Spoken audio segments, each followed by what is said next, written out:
And that wraps up today's lesson. If you enjoyed this video and want to see more content like this, don't forget to hit the subscribe button and ring the bell so you never miss an update. Thanks for tuning in. Revised K-12 Curriculum. Araling Panlipunan, Grade 5. Quarter 1, Lesson 8. Ang ating paksa ngayong araw ay tungkol sa pangkapaligiran at kalidad ng pamumuhay ng tao, teknolohiya at ekonomiya ng lipunang maritime. Muli, ako si Teacher Aika, ang inyong online teacher. Simulan na natin. Mga kasanayan. Una, nasusuri ang mga sinaunang bayang Pilipino batay sa Organisasyong Panlipunan, Pang-ekonomiya at Pampolitika. A. Nasusuri ang kabuhayan ng sinaunang Pilipino. Pangalawa, napahahalagahan ang ginampanan ng kababaihan sa pagbuo ng kalinangan ng sinaunang Pilipino. Mga nilalaman, pangkapaligiran at kalidad ng pamumuhay ng tao, teknolohiya at ekonomiya ng lipunang maritime. Uri ng kabuhayan at kababaihan sa sinaunang lipunan. Unang araw.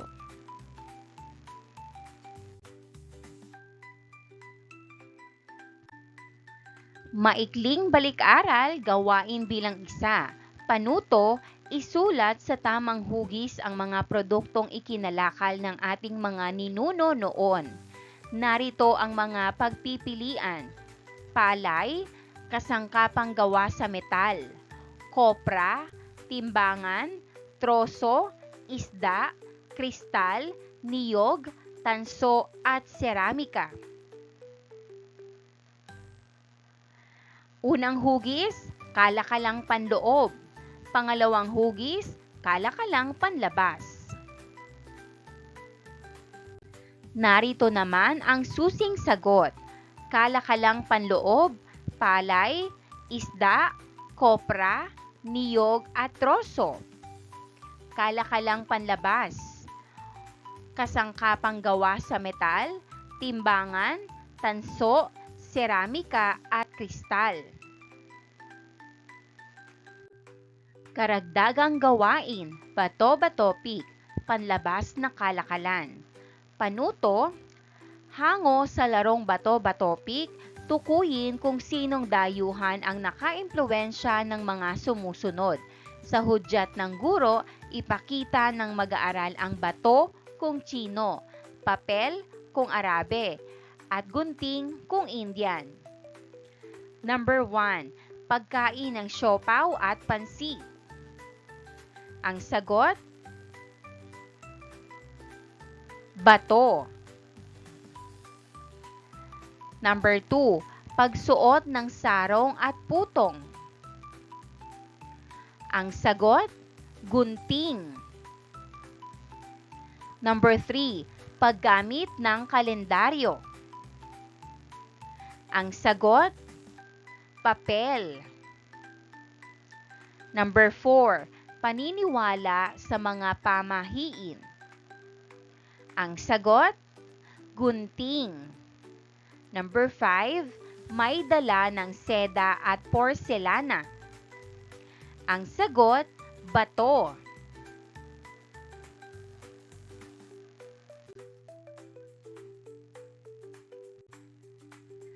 Paglinang sa kahalagahan sa pagkatuto sa aralin. Una, magbigay ng iba't ibang uri ng kabuhayan sa sinaunang lipunan. Pangalawa, ano-anong mahalagang gampanin ang ginampanan ng mga kababaihan sa sinaunang lipunan. Pangatlo, paano mo pahahalagahan ang ginampanan ng mga kababaihan sa sinaunang lipunan? Sagutan natin. Una, magbigay ng iba't ibang uri ng kabuhayan sa sinaunang lipunan. Number 1, pagsasaka. Number 2, pangingisda. Number 3, pangangaso. Number 4, pag-aalaga ng hayop. At number 5, pagmimina. Number 2, ano-anong mahalagang gampanin ang ginampanan ng mga kababaihan sa sinaunang lipunan? Sagot: una, pag-aalaga sa pamilya. Pangalawa, paggawa ng damit at kagamitan. Pangatlo, pagtulong sa pagsasaka. Pang-apat, pangangalakal. Panglima, pagganap bilang babaylan o manggagamot. Pangatlo, paano mo pahahalagahan ang ginampanan ng mga kababaihan sa sinaunang lipunan? Sagot: sa pamamagitan ng paggalang, pagkilala sa kanilang ambag at pagtuturo ng kanilang mahalagang papel sa kasaysayan.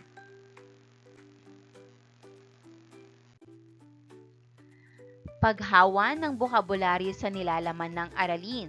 Gawain bilang 2. Buuhin mo ako. Panuto, punan ang kahon ng nawawalang letra upang mabuo ang hinihinging salita sa bawat bilang. Number 1. Tawag sa sistema ng pagpapalitan ng produkto. Ang sagot: barter. Barter. Number 2. Malimit ito ngayong mangyari sa kabundukan at nagiging sanhi ng malawakang pagputol at pagsunog ng mga punong kahoy sa kagubatan. Ang sagot: slash and burn. Slash and burn. Number 3. Gumagamit ng habihang gawa sa kahoy sa paghabi ng tela gamit ang sinamay mula sa abaka. Ang sagot: paghahabi. Paghahabi. Number 4. Tawag ng mga Bisaya sa nanguna sa mga panrelihiyong ritual. Ang sagot: babaylan. Babaylan. Number 5. Tawag naman ng mga Tagalog sa nanguna sa mga panrelihiyong ritual. Ang sagot: Katalonan.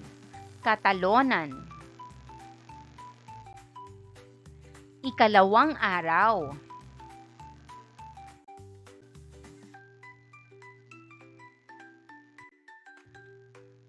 Konsepto bilang isa, kabuhayan ng mga sinaunang Pilipino. Ang pagsasaka ay isa sa mga pangunahing ikinabubuhay ng ating mga ninuno bago pa man dumating ang mga Espanyol.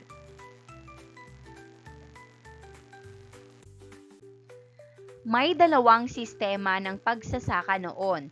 Ito ang paglilinang at pagkakaingin. Sa sistema ng paglilinang ay binubungkal ng mga magsasaka ang mga lupa sa pamamagitan ng kanilang kamay o matitigas na bagay upang ito ay matamnan.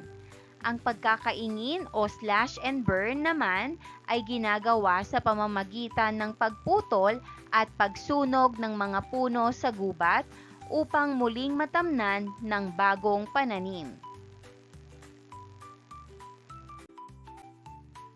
Ang ating bansa ay napapaligiran din ng mga anyong tubig kaya't hindi katakatakang ang pangingisda ay isa rin sa mga ikinabubuhay ng mga Pilipino noon. Nanguhuli sila ng mga yamang dagat sa pamamagitan ng baklad, sibat at bingwit.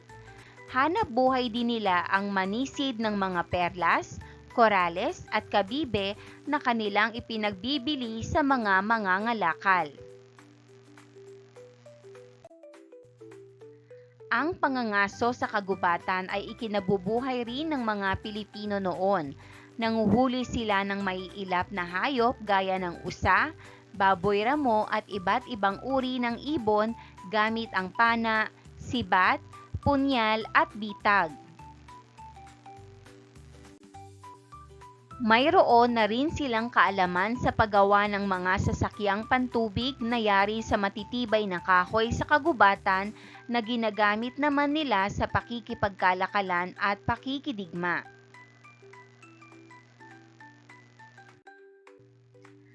Marunong ding magmina ang ating mga ninuno. Nakakapagmina sila ng ginto, pilak, tanso at iba pang uri ng mineral. Ang mga ito ay ipinapalit nila sa mga dayuhang mangangalakal at ginagawang palamuti at alahas. Sa Visayas, halimbawa, isinasagawa ang placer mining o pagmimina sa batis gamit ang kahoy na kawali at kahoy na batya. Mayroon na ring industriyang pantahanan noon. May kaalaman na sila sa paggawa ng palayok, banga at iba pang kagamitang pantahanan. Marunong na rin silang gumawa ng alak at suka mula sa katas ng niyog at tubo. Naghahabi na rin sila ng mga tela at basket na yari sa abaka na may iba't ibang disenyo. Ang mga sobra sa pangangailangan ng barangay ay natututunan nilang ipalit para sa ibang produkto. Unang isinagawa ang pakikipagkalakalan sa pagitan ng iba't ibang barangay. Ang pagpapalitan ng produkto ay tinawag na sistemang barter. Lumago ang pakikipagkalakalan ng mga sinaunang Pilipino. Nakipagkalakalan na sila sa mga taga-India, Indonesia, China at sa mga Arab. Naging mahaba ang kasaysayan ng pakikipagkalakalan ng mga Pilipino. Nangangahulugan lamang ito ng magandang ugnayan at dahil sa taglay na katangian ng mga Pilipino na pagiging matapat at mapagkakatiwalaan. Gawain bilang 3, kabuhayan natin. Panuto, gagawa sa kanilang mga papel ng talahanayan katulad ng makikita sa ibaba. Isusulat ang mga kabuhayan ng mga sinaunang Pilipino, mga pamamaraan at kagamitan at mga produkto o gawang yari sa partikular na kabuhayan. Narito ang talahanayan.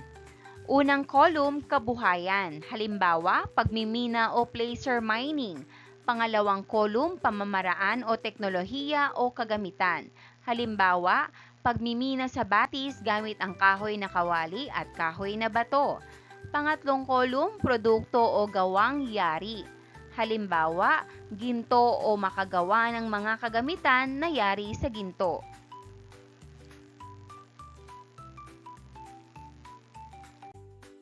Sagutan natin. Number 1, pagsasaka. Paggamit ng lambat, pana at salakab. Isda, hipon, pusit. Number 2, pangangaso. Paggamit ng sibat, pana at bitag. Karne ng usa, baboy damo at balat ng hayop. Number 3, pangingisda. Paggamit ng lambat, pana at salakab. Isda, hipon at pusit. Number 4, pag-aalaga ng hayop. Pagtatayo ng kulungan at pagpapakain, gatas, itlog, karne.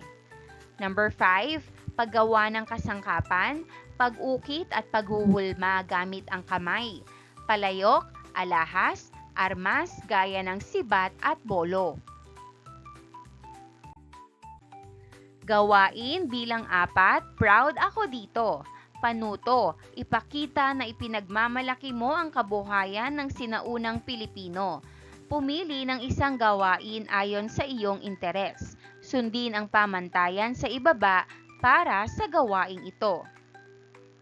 Una, bumuo ng isang poster na nagpapakita ng mga natatanging katangian at kabuhayan ng mga Pilipino noon gamit ang mga angkop na letra, larawan at kulay. Ibahagi ito sa klase. Pangalawa, bumuo ng tula na nagpapakita sa kahusayan at kasipagan ng ating mga ninuno sa kanilang mga hanap buhay. Bigkasin ito sa harap ng klase.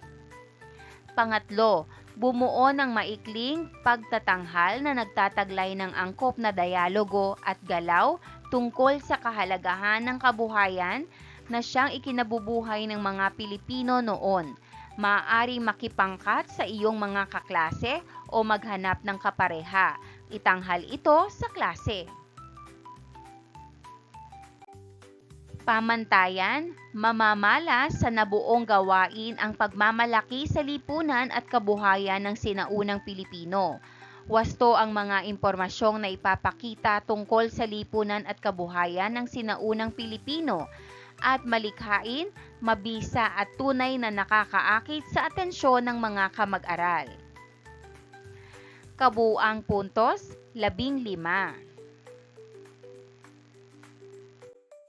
Narito ang halimbawang sagot. Pamagat ng tula, kasipagan ng ating ninuno. Sa bukid man o sa may dagat, ating ninuno'y masipag, masigasig, tapat. Sa ararot palay, pawis ay alay, upang pamilya'y may pagkaing tunay. Sa pangingisda na dagat na asul, lambat ay bitbit, loob ay buot buhos ang sikap. Isdang nahuli handog sa tahanan, bunga ng tiyagat araw-araw na dasal. Sa gubat na may sila'y nangangaso, bitbit ang pana, matay laging listo. Karnet balat, gamit sa tahanan, bunga ng galing at karunungang taglay.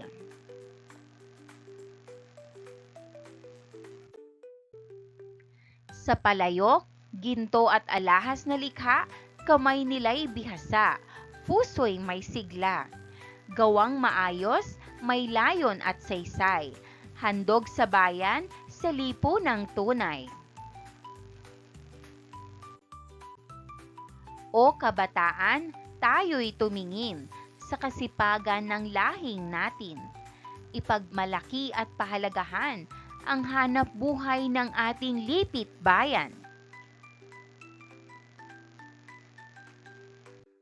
Gawain bilang 5, kapareha ko, hanapin mo. Panuto, pagtambalin ang mga hanap buhay sa hanay A sa pamamaraan o kagamitan na ginagamit sa hanap buhay o hanay B. Isulat ang titik sa patlang. Narito ang mga pagpipilian sa hanay B. A. Paglililok.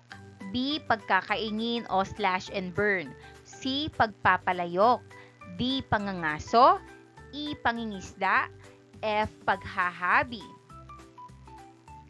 Number 1. Malawakang pagputol at pagsunog ng mga punong kahoy sa kagubatan bago tamnan. Ang sagot, B. Pagkakaingin o slash and burn. Number 2. Ang proseso ng paghuhubog ng sisidlan at ibang bagay na may putik o luwad. Ang sagot, C. Pagpapalayok.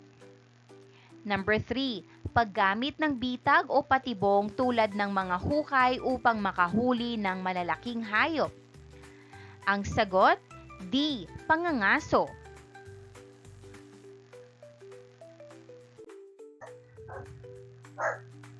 Mochi! Gawain bilang 6, hagdan ng pagpapahalaga. Batay sa napag-aralang aralin, ano-anong magagandang katangian ng ating mga ninuno ang nais mong tularan. Pumili ng 5 at ihanay ito ayon sa iyong pagpapahalaga. Ilagay sa mga hagdan at ipaliwanag kung bakit ito ang iyong napili. Narito ang halimbawang sagot. Masipag, matyaga, matapat, malikhain at mapagmahal sa kalikasan. Pinili ko ang masipag, matyaga, matapat, malikhain at mapagmahal sa kalikasan dahil ito ang mga katangiang makakatulong sa akin upang maging mabuting tao at magtagumpay sa buhay. Ang kasipagan at pagtiyaga ay kailangan sa pag-aaral at pag-abot ng pangarap. Ang katapatan ay mahalaga upang magtiwala sa akin ang iba. Ang pagiging malikhain ay nakakatulong sa paggawa ng magagandang proyekto at solusyon sa problema. At ang pagiging mapagmahal sa kalikasan ay pagpapakita ng malasakit sa kapaligirang nagbibigay ng ating pangangailangan.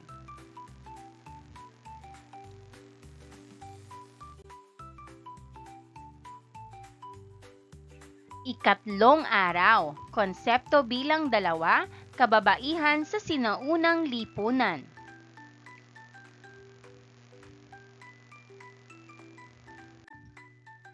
Mataas ang pagpapahalaga ng sinaunang lipunang Pilipino sa kababaihan. Bukod sa katungkulan bilang ina at tagapangalaga sa pamilya, may mahalagang bahagi rin silang ginampanan sa lipunan. Kababaihan ang nagsisilbing mga espiritual na pinuno sa sinaunang Pilipino, ang mga Katalonan sa mga Tagalog at Babaylan sa mga Bisaya. Ang nanguna sa mga panrelihiyong ritual. Nagsilbi silang tulay sa pagitan ng mga tao at ng mga Diyos at Diyosa at tagapamagitan upang makausap ng mga nabubuhay ang mga yumao.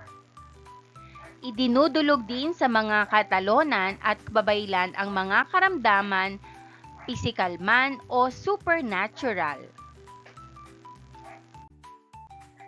Naging papel din ng kababaihan sa sinaunang lipunang Pilipino ang pangangalaga at pag-iingat sa kultura at panlipunang karunungan o kaalaman ng kanilang lokal na pamayanan.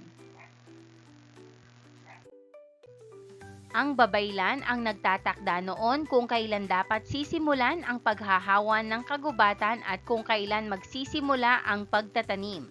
Katulad sa Ifugao, nangunguna ang mga kababaihan sa pagtatanim at pag-aani.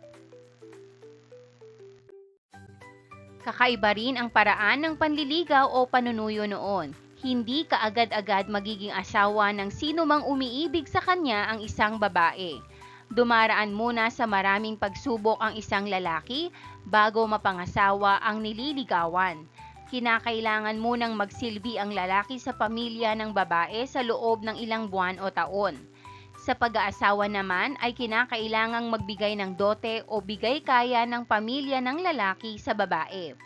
Karaniwang binibigay ang lupa, ginto, anumang ari-arian o kahit anong makakaya ng lalaki para sa pamilya ng babae. Pinatnubayang pagsasanay, panuto, batay sa iyong natutunan sa aralin, tukuyin kung ang isinasaad sa pangungusap ay nagpapakita ng katangian o karapatan ng mga kababaihan sa sinaunang lipunan. I-react o iguhit ang masayang muka at iguhit naman ang malungkot kung ito ay hindi.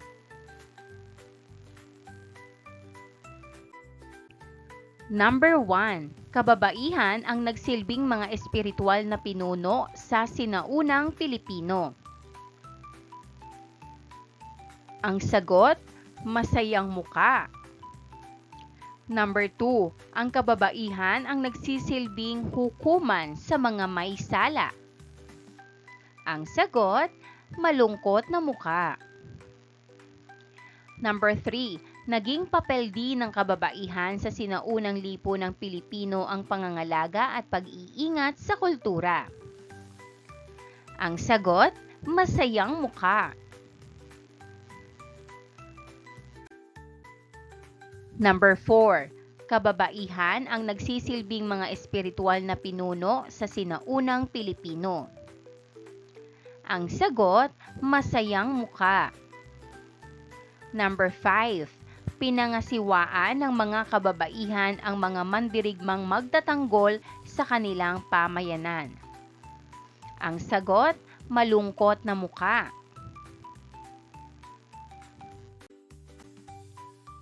Gawain bilang 8, double bubble. Panuto, gamit ang double bubble diagram, isulat ang mga pagkakaiba at pagkakatulad ng mga kababaihan noon at ngayon. Katangian ng mga kababaihan noon at ngayon. Sagutan natin, katangian ng mga kababaihan. Noon, limitado ang karapatan. Noon, hindi makaboto o makahalal. Noon, hindi malaya sa pagpili ng propesyon. Ngayon, may pantay na karapatan. Ngayon, malaya sa edukasyon at trabaho. Ngayon, may boses sa mga isyung panlipunan.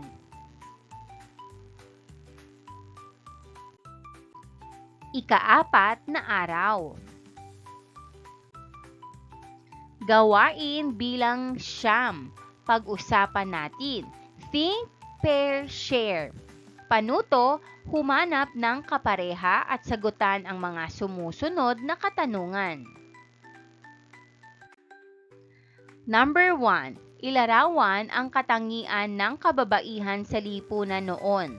Isa-isahin ang mga tungkulin at gawain kanilang dapat at kayang gawin. Sagot. Katangian ng kababaihan noon: mahinhin, masunurin, mapag-alaga at matyaga. Tungkulin at gawain. Number 1, pag-aalaga ng anak. Number 2, pagluluto at pag-aasikaso sa bahay. Number 3, pagtuturo ng magandang asal. Number 4, pagtulong sa hanap buhay. At number 5, pag-aalaga sa may sakit. Number 2, sang-ayon ka bang dapat paglingkuran muna ang pamilya ng babae bago sila magpakasal ng lalaking iniibig? Bakit?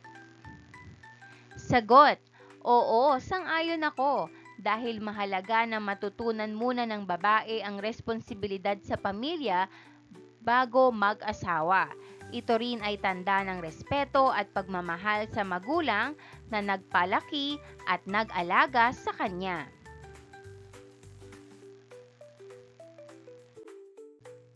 Number 3, masasabi mo bang mataas pa rin ang katayuan at iginagalang pa rin ang kababaihan sa kasalukuyan?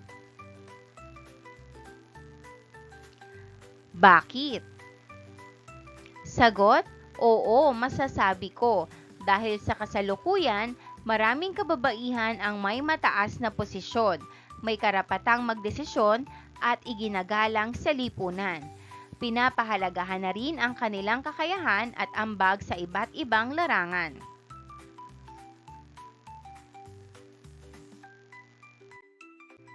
Number 4. Sa mga natalakay, alin ang mas gusto mo?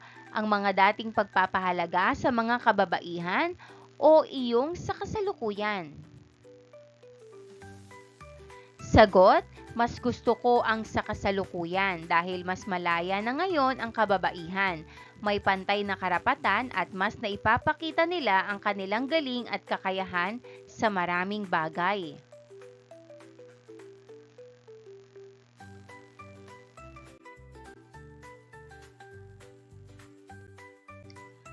Pabaong pagkatuto, gawain bilang 10. Panuto, isa-isahin ang kabuhayan ng ating ninuno sa sinaunang lipunan. Sagutan natin. Number 1, pagsasaka. Number 2, pagmimina. Number 3, pagpapalayok. Number 4, pangingisda. Number 5, paghahabi.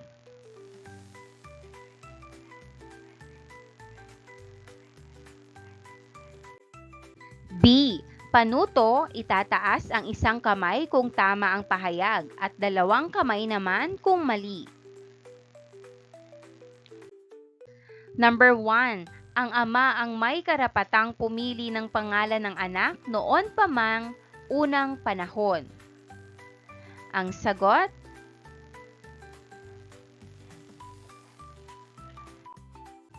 Number 2, ang kalalakihan ay nauunang maglakad kaysa sa kababaihan bilang pagbibigay galang lalo na sa ama ng tahanan. Ang sagot?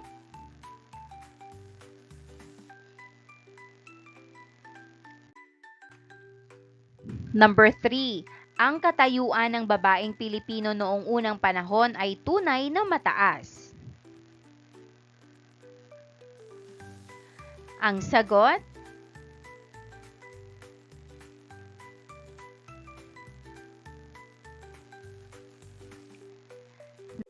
Number 4. Sa pag-aasawa, kinakailangang magbigay ng dote o bigay kaya ng pamilya ng lalaki sa babae. Ang sagot,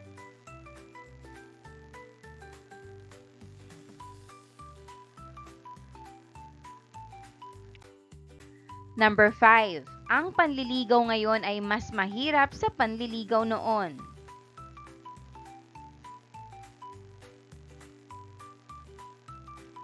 Ang sagot,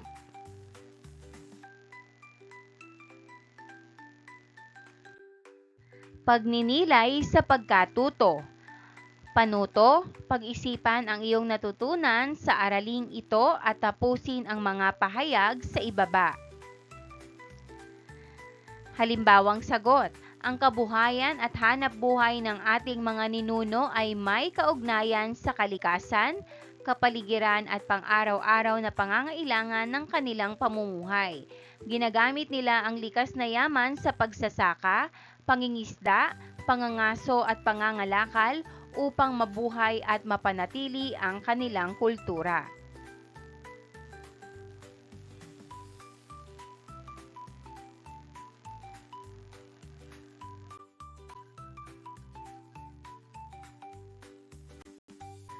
Pagsusulit. Panuto, piliin sa hanay B ang tinutukoy sa hanay A.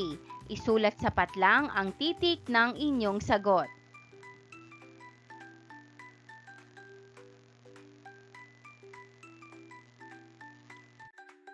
Sagutan natin. Number 1. Paraan ng pakikipagkalakalan. Sagot, D. Barter. Number 2. Paraan ng pagsasaka kung saan ang mga puno ay sinusunog upang pagtaniman. Sagot, A. Pagkakaingin. Number 3. Sistema ng pagsasaka sa pamamagitan ng pag-aararo. Sagot, E. Paglilinang. 4. Gumagamit ng sibat, pana at patibong sa paghuli ng hayop. Sagot, B. Pangangaso. Number 5. Gumagamit ng backloom weaving. Sagot, C. Paghahabi. B. Lagyan ng check ang mga kaugaliang ipinakita sa kababaihan noon at X kung hindi.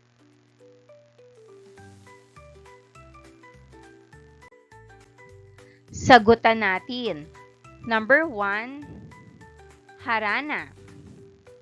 Sagot, check. Number 2. Paninilbihan ng lalaki bago ikasal. Sagot, check. Number 3. Pagbibigay kaya o dote. Sagot, check. Number 4. Isinasangguni ng ina ang mga dapat gawin ng mga miyembro ng pamilya. Sagot, X. Number 5. Babae ang nag-iingat ng yaman ng pamilya.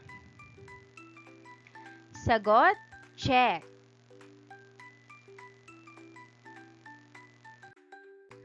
Takdang aralin, panuto, pumili ng hanap buhay sa sinaunang lipunan.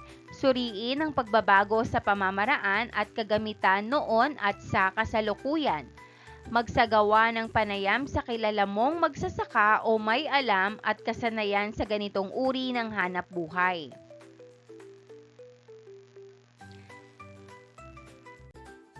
And that wraps up today's lesson.